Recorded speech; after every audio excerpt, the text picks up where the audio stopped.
Today is March the 2nd, 2020. This is Brian Schutte. I'm at my law office and I'm meeting with Michelle Hoskins to find out what she knows about a motor vehicle collision that occurred on January the 12th of 2020 here in Bowling Green. Would you tell us your name and your address? Sure. Michelle Hoskins, 1318 Chicory Way here in Bowling Green. And what do you do for work? I'm a preschool aide at a grade school. And on January the 12th of 2020, were you traveling southbound on Scottsville Road at the Scottsville Road I-65 overpass? Yes. Okay. Let me get you to describe the lanes that are going southbound. How many lanes, southbound lanes, do you recall there being? 3 going straight and then 2 turn lanes. Okay, 2 that would be turning left Yes. to go northbound I-65. Correct. All right, and then on the opposing lanes, so the ones that are traveling north from Scottsville toward Bowling Green across the intersection, how are those lanes set up? The same way. Okay. Did you observe Mr. Childress, the operator of a white pickup truck, in the northbound northbound side of the road, but in the left turn lane to turn onto I-65 southbound? Not until the light had turned. All right. Why don't you tell us what you saw? Just describe the whole thing for us. Okay. I was waiting at a red light. I was in the middle lane, the middle through lane, and the left signal turned green, but the through traffic was still red. And I seen, I believe his name is Mr. Johnson, go straight through the red light, and Mr. Childress was turning, and he got hit by Mr. Johnson. Okay. Did Mr. Childress appear to you to have the green light? Yes. And what did you observe Mr. Johnson doing before he went out into the intersection against a red light?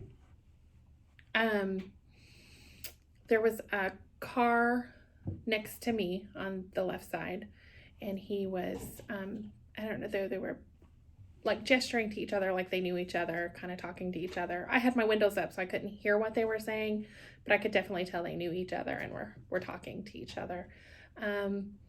And he was kind of revving his engine up, like Mr. young Johnson. kids do. Yes. Okay. And what did you think he was up to?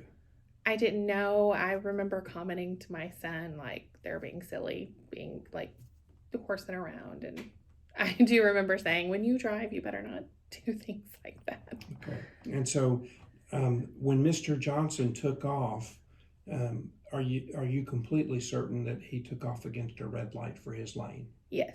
All right. Myself and the car beside me, we did not go because right. It was red for us.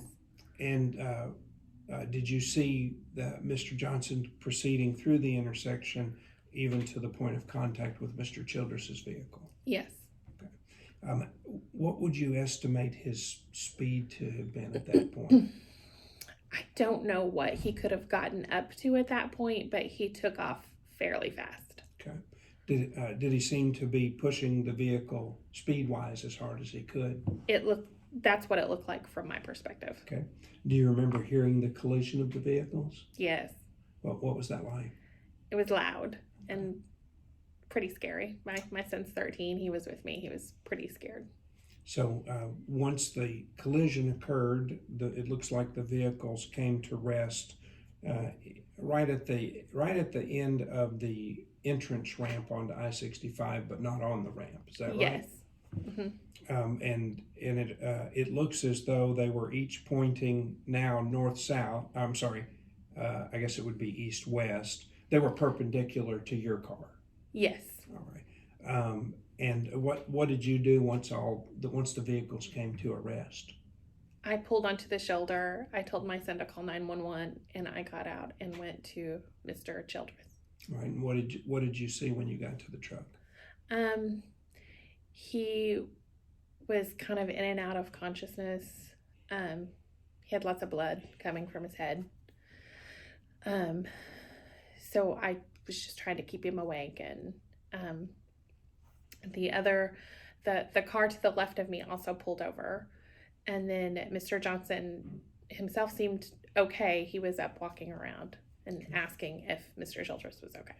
And did you remain there at the scene until the ambulance personnel arrived? I did, yes. And did you give your name to the police officer who was working the wreck? I did. And did you also give a statement to the police officer about what you saw happen? Yes, I did.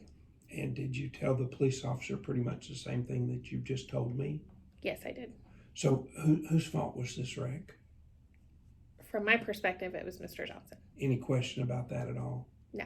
Did you see anything that Mr. Childress did or failed to do to contribute to the cause of the wreck? No. Anything else that you could share with us to help us understand this? I mean, I think I've pretty much said everything that happened. I guess I'm just glad that Mr. Childress is okay. Yeah, and I know he appreciates you coming in here, so thank you for that. You're welcome.